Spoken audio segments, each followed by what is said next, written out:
பார்த்தீங்களா? உட்காந்து எல்லா துணியும் மடித்து வச்சுட்டேன். அதாவது இந்த துணி ஏன் மடிக்கலைன்னு கேட்குறீங்களா? இதெல்லாம் ஹேங்கரில் மாட்டணும்.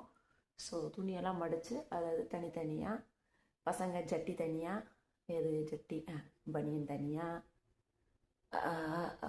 பனியன் தனியாக, ஜட்டி தனியாக, டிஷர்ட்ஸ் தனியாக, பேண்ட்ஸ் தனியாக, தனியெல்லாம் மடித்து மடித்து கேட்டகரைஸ் பண்ணுறது. ஆக்சுவலாக எனக்கு ஆர்கனைசிங் ரொம்ப ரொம்ப ரொம்ப ரொம்ப பிடிக்கும். ஆர்கனைஸ்டாக இருந்தால் நம்ம வாழ்க்கையும் ரொம்ப ஆர்கனைஸ்டாக இருக்கும் அப்படின்றது என்னோட எண்ணம். நீங்கள் ஒரு தடவை உங்களுடைய இதை வந்து ஆர்கனைஸ் பண்ணி வச்சு பாருங்களேன். அதாவது உங்கள் கப்பர்டையோ இல்லை உங்களுடைய கிச்சனையோ அந்தந்த பொருள் அந்தந்த இடத்துல நீங்கள் வச்சு பாருங்களேன். அது ஒரு கொடுக்குற அந்த நிம்மதியும் ஒரு பாசிட்டிவிட்டியும் எங்கேயுமே கொடுக்காது. இந்த கிளட்டரை சில பேர் சொல்லுவாங்க வந்து வீடு வந்து அழுக்கா அசிங்கமாக இருந்தால் அந்த வீட்டில் குழந்தைங்க வந்து ரொம்ப சந்தோஷமாக இருப்பாங்க அப்படின்னு சில சோம்பேறிகள் வந்து இந்த மாதிரி வந்து தப்பான இதெல்லாம் பரப்பிட்டு இருக்காங்க.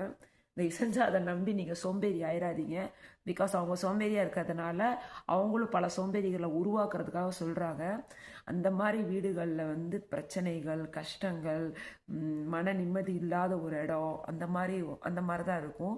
ஸோ ஆர்கனைஸ்டாக நீங்கள் நான் வந்து அதுக்காக வந்து வீட்டில் வந்து புதுசு புதுசாக பொருள் வாங்குங்க, வந்து பூச்செடி வளர்த்துறீங்க. இப்போ என் வீட்டிலலாம் ஒரு பூச்செடி ஒரு இது கூட இருக்காது, எதுவுமே இல்லை.